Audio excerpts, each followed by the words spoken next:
Oke, selamat sore semua. Assalamualaikum warahmatullahi wabarakatuh. Nah, pada kesempatan sore ini saya dipercayakan menjadi moderator untuk jalannya presentasi tugas kita pada sore hari ini untuk mata kuliah Kepemimpinan dan Etika Bisnis dari kelompok 5. Untuk presentasi saya izin menampilkannya terlebih dahulu.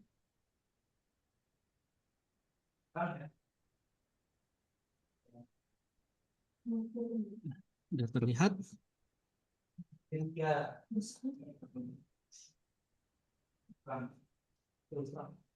Oke, presentasi dari kelompok 5, tugas kelompok 5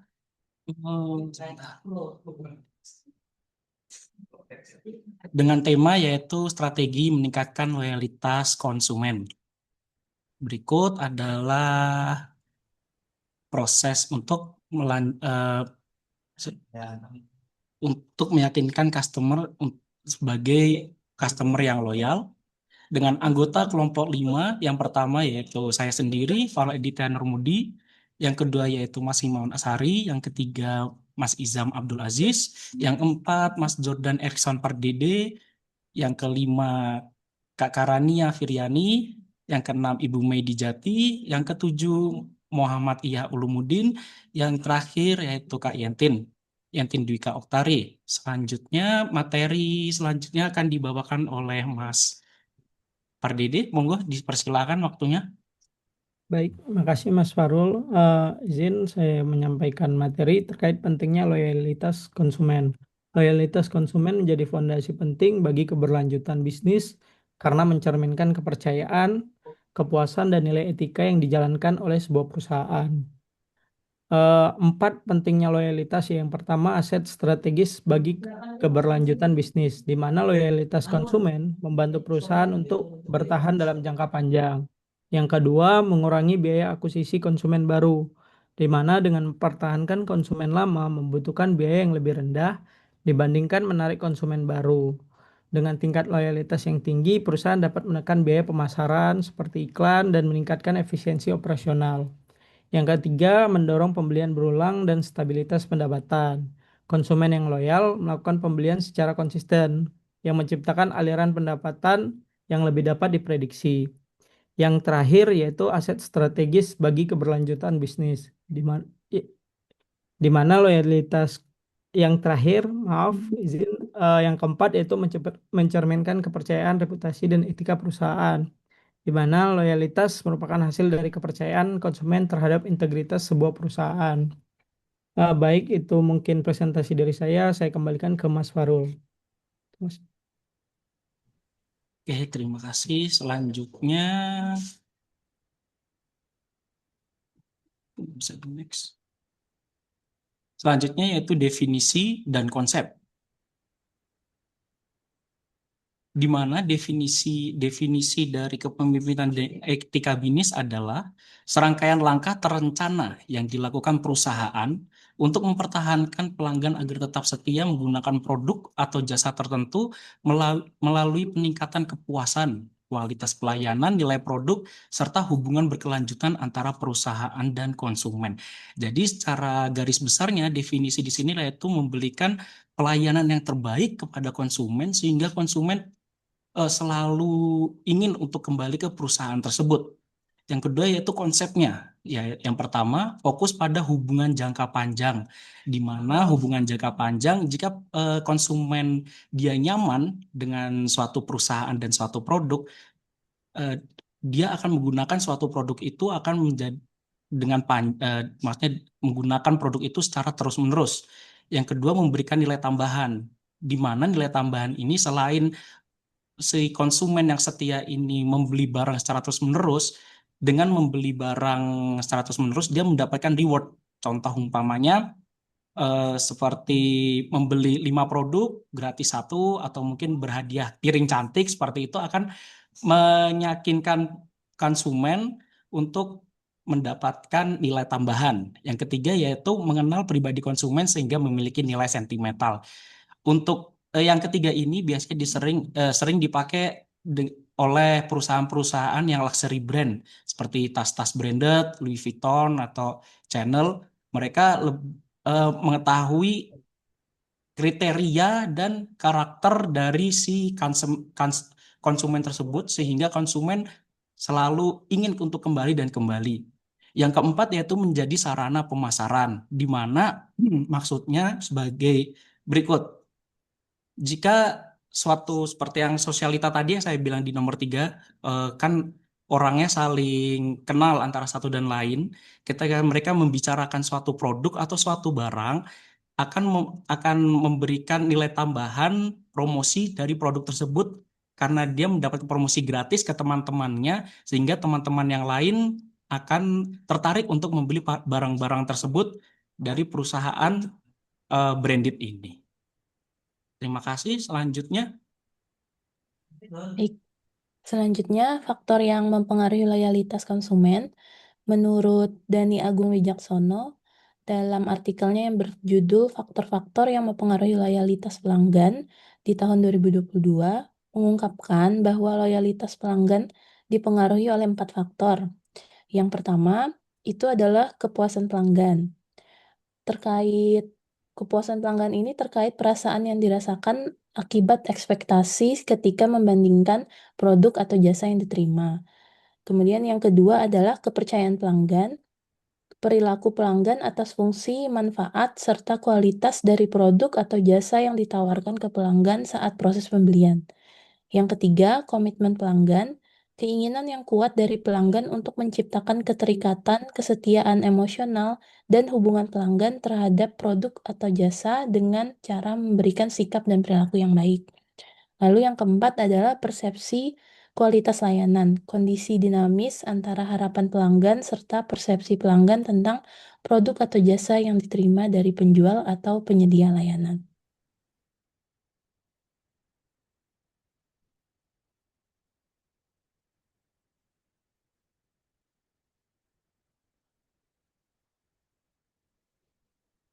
Baik, izin melanjutkan strategi meningkatkan loyalitas ke konsumen yang dimana loyalitas pelanggan ini merupakan faktor penting dalam keberlangsungan bisnis. Nah, pelanggan yang loyal cenderung melakukan pembelian berulang dan akan merekomendasikan produk kepada orang lain. Nah, sehingga perusahaan perlu menggunakan strategi yang tepat untuk membangun dan mempertahankan loyalitas pelanggan. Nah, berikut beberapa cara untuk meningkatkan loyalitas konsumen. Yang pertama itu adalah personalisasi pengalaman pelanggan dan di mana tujuan memberikan pengalaman yang relevan dan sesuai dengan kebutuhan masing-masing pelanggan. Nah, seperti monitor data pelanggan, perusahaan dapat menciptakan hubungan yang lebih dekat dan meningkatkan kepuasan pelanggan. Salah satu caranya seperti menyesuaikan layanan berdasarkan preferensi pelanggan atau memberikan rekomendasi produk yang relevan. Selanjutnya, pelayanan yang cepat dan responsif, di mana di era digital ini atau media online ini kecepatan dan ketepatan adalah dalam respon pelanggan menjadi kunci utama dalam membangun kepercayaan. Sehingga pelayanan yang responsif menunjukkan komitmen perusahaan terhadap pesan pelanggan. Yang dimana salah satu caranya seperti menyediakan chatbot dan live chat atau memberikan respon cepat terhadap pertanyaan dan keluhan. Dan yang ketiga adalah penerapan program loyalitas. Nah, salah satu caranya adalah dengan memberikan nilai tambah pada pelanggan agar mereka tetap memilih perusahaan dalam jangka panjang. Program yang sederhana dan menarik akan meningkatkan partisipasi pelanggan. Salah satu contohnya seperti dengan reward atau cashback atau diskon eksklusif bagi pelanggan setia. Selanjutnya akan bacakan teman saya. Terima kasih. Melanjutkan selanjutnya itu tentang peran teknologi. Saat ini terkait dengan kepemimpinan saat ini menuntut kemampuan digital leadership. Jadi di mana pemimpin mengintegrasikan pekerjaannya dengan teknologi atau kalau sekarang bisa kita kenal sebagai AI. Nah, perkembangan teknologi digital tersebut penting dalam kepemimpinan modern karena membantu seorang pemimpin mengambil tindakan dalam keputusan yang berbasis data, meningkatkan efektivitas komunikasi, serta mempercepat koordinasi dan pengawasan kinerja.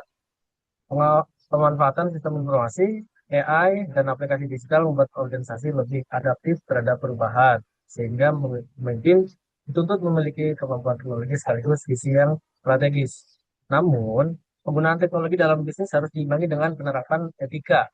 Tantangan seperti pelanggaran privasi, penyalahgunaan teknologi, dan kurangnya transparansi menuntut pemimpin untuk menetapkan kebijakan yang bertanggung jawab dan berlandaskan nilai moral. Kepemimpinan yang etis dalam pemanfaatan teknologi akan meningkatkan kepercayaan pemangku kepentingan serta mendukung keberlanjutan bisnis jangka panjang. Next. Nah, berikut adalah contoh peran teknologi dalam kepemimpinan dan etika bisnis. Yang pertama yaitu terdapat dashboard kinerja digital yang digunakan untuk membantu kinerja, memantau, dan mengambil keputusan berbasis data secara tepat dan objektif. Contohnya kayak business intelligence, yaitu untuk memantau penjualan harian setiap cabang.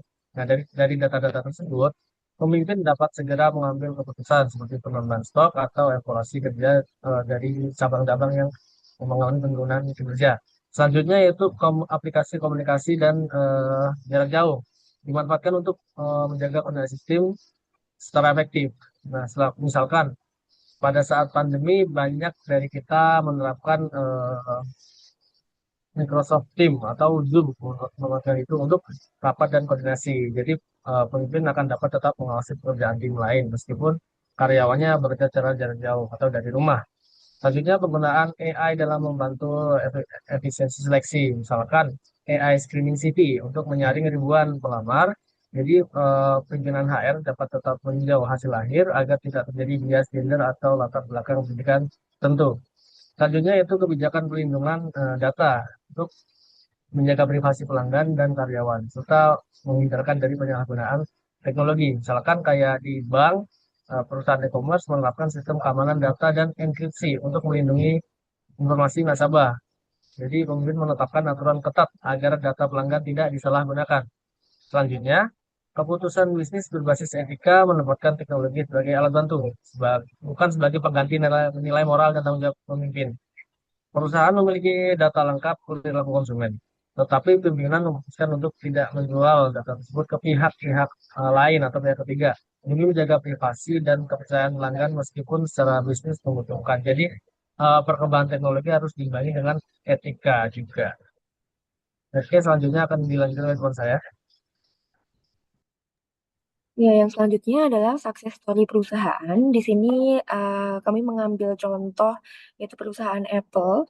Jadi seperti yang kita ketahui bahwa Apple itu menjual banyak banget uh, produk-produk telekomunikasi dalam berbagai bentuk, ada jam tangan, earphone, tablet, uh, HP dan juga laptop kayak gitu. Nah, strateginya apa? Karena sampai si Apple ini bisa disebut berhasil, itu yang pertama ekosistem produk terintegrasi. Jadi dari setiap apa ya jenis produknya itu bisa terkoneksi satu sama lain. Jadi kita sebagai pelanggan jadi hemat tenaga sehingga tidak perlu sinkronasi satu device ke device yang lainnya. Jadi memang mempermudah hidup dari pelanggan itu sendiri. Yang kedua yaitu fokus pada user experience dan desain yang premium. Jadi seperti yang kita ketahui desain dari Apple itu sendiri terlihat mewah dan sangat ya luxurious sih menurut saya. Terus yang ketiga adalah emotional bonding melalui brand identity. Jadi karena orang kalau misalnya ngeliat logo Apple itu pasti udah kayak wah ini produk bagus kayak gitu. Jadi memang dari bondingnya dari perusahaan dan pelanggannya sendiri sudah bagus dan orang yang kalau misalnya udah sekali pernah mencoba produk Apple dengan semua kemudahan tadi, ekosistem yang terintegrasi, pasti akan balik lagi ke Apple lagi, ke Apple lagi. Nah, dampaknya apa? Yaitu loyalitas konsumen sangat tinggi. Meskipun yang seperti kita ketahui produk Apple harganya tidak murah, pasti orang akan kembali lagi ke produk ini karena merasa produk ini adalah worth it. Lalu yang kedua, nah ini tadi, karena pembelian berulang meskipun harganya premium. Dan yang ketiga, konsumen menjadi brand advocate atau dari konsumen sendiri dia jadi kayak beli lagi yang produk lainnya kayak gitu. Nah, kunci keberhasilannya adalah Apple tidak hanya menjual produk, tapi pengalaman dan gaya hidup. Ya, seperti itu. Lanjut. Baik, selanjutnya yaitu tantangan dalam meningkatkan loyalitas. Jadi di sini ada menurut saya empat tantangan secara umum, karena seharusnya setiap perusahaan itu memiliki tantangan masing-masing tergantung sektor apa mereka berusaha, sektor apa bisnis mereka berjalan. Tapi secara umum mungkin empat ini yang bisa digunakan untuk semua jenis usaha. Yang pertama adalah perilaku konsumen yang mudah berpindah. Jadi salah satu tantangan terbesar dalam meningkatkan loyalitas konsumen adalah perilaku konsumen, consumer behavior. Mereka mudah berpindah ke merek lain. Nah, hal ini bisa disebabkan oleh banyaknya pilihan produk atau jasa yang tersedia. Kemudian, rendahnya biaya berpindah yang harus ditanggung konsumen. Dengan kemudahan akses informasi melalui teknologi digital, konsumen dapat dengan cepat membandingkan harga, kualitas, dan promo dari berbagai merek. Akibatnya apa? Dengan mudahnya konsumen ini mengakses informasi, loyalitas tidak lagi terbentuk secara otomatis, melainkan harus dibangun melalui pemberian nilai tambah yang berkelanjutan dan relevan dengan kebutuhan konsumen. Kemudian yang kedua, persaingan pasar yang semakin ketat. Persaingan pasar antara perusahaan juga menjadi tantangan utama dalam membangun loyalitas konsumen. Banyak perusahaan menawarkan produk dengan kualitas, harga, dan fitur yang relatif serupa, sehingga konsumen sulit membedakan satu merek dengan merek lainnya. Eh, Peristiwa ini membuat loyalitas konsumen seringkali bersifat sementara dan sangat dipengaruhi oleh promosi yang jangka pendek. Oleh karena itu, perusahaan dituntut untuk menciptakan diferensiasi yang kuat dan bermakna, agar konsumen memiliki alasan yang jelas untuk tetap setia pada suatu merek atau produk. Selanjutnya yang ketiga yaitu konsistensi, kualitas produk dan layanan. Konsistensi kualitas produk dan layanan juga merupakan faktor yang sangat penting dalam meningkatkan loyalitas konsumen. Namun, sangat tidak mudah untuk dijaga. Konsumen memiliki ekspektasi yang tinggi terhadap kualitas sebuah produk yang mereka terima. Dan ketidakkonsistenan sekecil apapun dapat menurunkan tingkat kepuasan. Pengalaman negatif yang berulang akan mendorong konsumen untuk berpindah ke produk yang lain. Oleh karena itu, perusahaan perlu memastikan bahwa standar kualitas produk dan pelayanan yang diterapkan secara konsisten di setiap titik interaksi dengan konsumen. Kemudian yang terakhir adalah kepercayaan konsumen terhadap perusahaan. Hal ini juga menjadi fondasi utama dalam membangun loyalitas jangka panjang. Konsumen cenderung setia pada merek yang mereka anggap jujur, dapat diandalkan, dan bertanggung jawab. Ketidakjujuran dalam penyampaian informasi, janji promosi yang berlebihan, atau penanganan keluhan yang tidak baik dapat merusak kepercayaan konsumen dan berdampak pada hilangnya loyalitas. Oleh karena itu, perusahaan harus menjaga transparansi, konsistensi, komunikasi, dan komitmen terhadap kepuasan konsumen agar hubungan jangka panjang dapat terbangun dengan baik. Mungkin ini yang dapat saya sampaikan. Selanjutnya, saya serahkan kepada Ibu Medi. Kepada Ibu Medi, dipersilakan.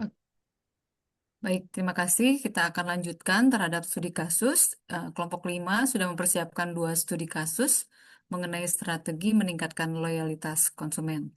Studi kasus yang pertama dari PT Asuransi Manulife Indonesia yang merupakan implementasi nyata dari strategi loyalitas.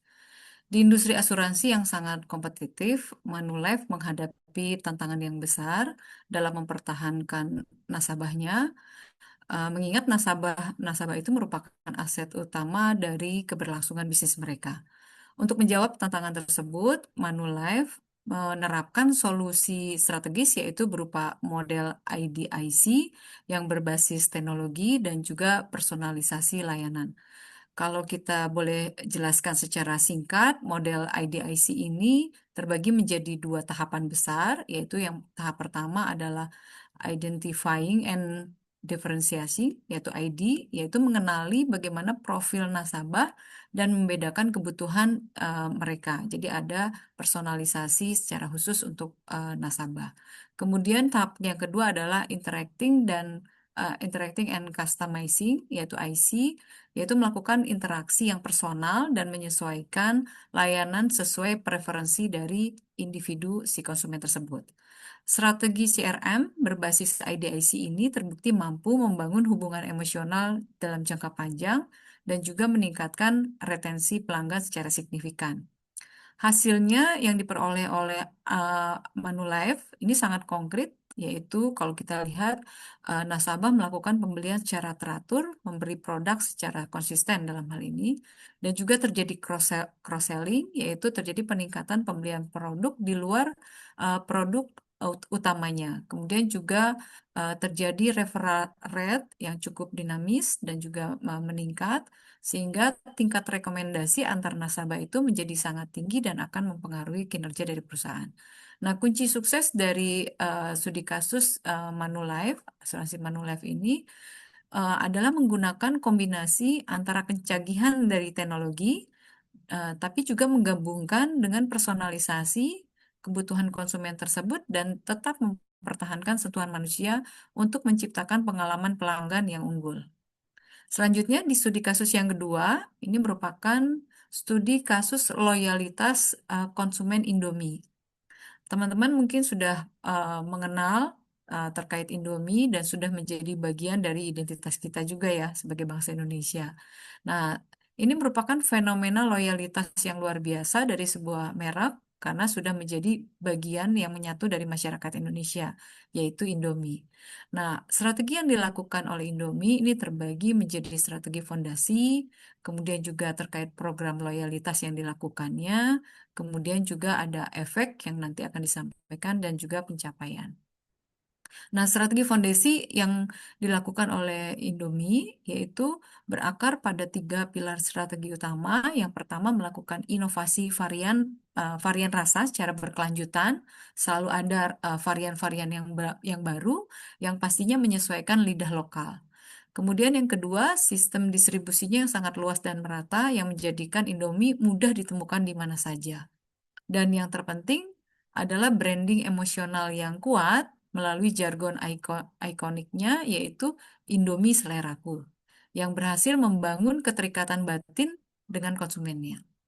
Kemudian program loyalitas yang dilakukan oleh Indomie yaitu membangun kedekatan komunitas Indomie ya.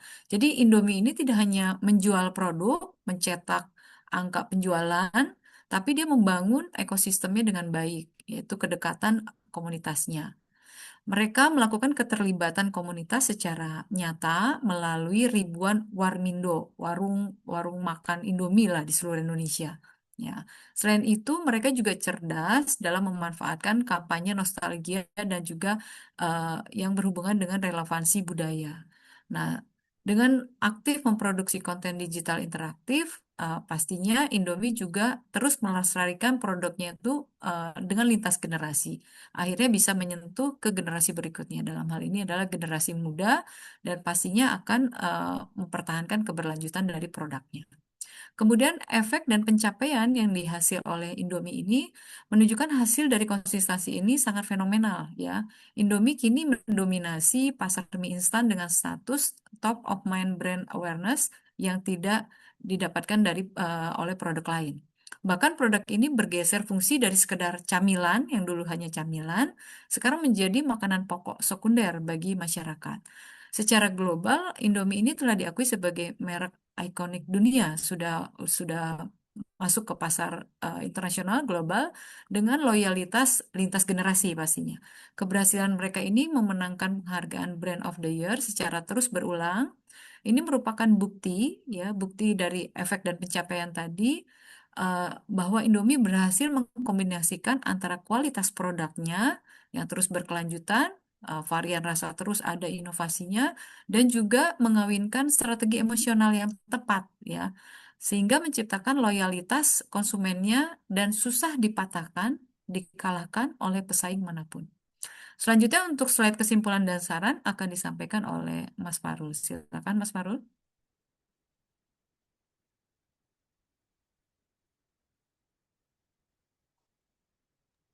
Terima kasih, Ibu. Dari outline yang sudah disampaikan oleh teman-teman, kita dapat mengambil kesimpulan yang pertama yaitu aset strategis. Loyalitas konsumen menjamin keberlangsungan jangka panjang, melindungi dari tekanan persaingan dan fluktuasi harga. Yang kedua yaitu teknologi dan etika. AI dan digitalisasi mempercepat personalisasi kepemimpinan etis dalam pengelolaan data menjaga kepercayaan pelanggan. Yang ketiga yaitu stabilitas keuangan, di mana pembelian berulang menciptakan aliran pendapatan prediktif dan menekan biaya akuisisi pelanggan. Yang keempat yaitu dari kesimpulan, faktor penentu keberhasilan. Yang pertama, kepuasan pelanggan, kepercayaan, komitmen, emosional, dan persepsi kualitas pelayanan. Saran strategis, optimalisasi CRM, implementasi model CRM mendalam misal IDIC dan personalisasi pengalaman untuk nilai sentimental konsumen. Yang kedua, kepemimpinan etis. Terapkan kebijakan perlindungan data ketat, integritas diutamakan dibanding keuntungan jangka pendek. Yang ketiga, inovasi dan konsistensi. Jaga kualitas produk atau layanan dan inovasi berkelanjutan agar merek relevan lintas generasi. Yang keempat, responsivitas layanan. Gunakan chatbot atau live untuk program loyalitas sederhana, poin reward diskon eksklusif untuk respon cepat. Nah, sekian presentasi yang dapat disampaikan. Terima kasih. Mungkin ada tambahan dari Ibu Maidi. Oke. Mungkin tambahan saya, mungkin semoga apa yang disampaikan oleh kami semua dari kelompok 5 ini bisa bermanfaat dan memberikan apa namanya poin-poin mengenai bagaimana strategi loyalitas untuk meningkatkan apa namanya penjualan dalam hal ini kinerja. Jadi tidak hanya mencetak penjualan, tapi kita harus membangun kedekatan emosional dengan konsumen kita sehingga akan menjamin keberlanjutan.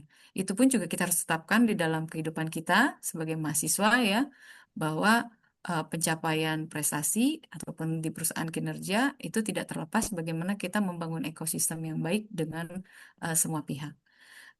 Mungkin itu yang bisa kami sampaikan dari kelompok 5. Terima kasih untuk waktu dan kesempatannya. Semoga yang kami sampaikan bisa bermanfaat. Terima kasih dan selamat sore. Selamat sore. Terima kasih Selamat semuanya. sore, terima kasih. Kasih.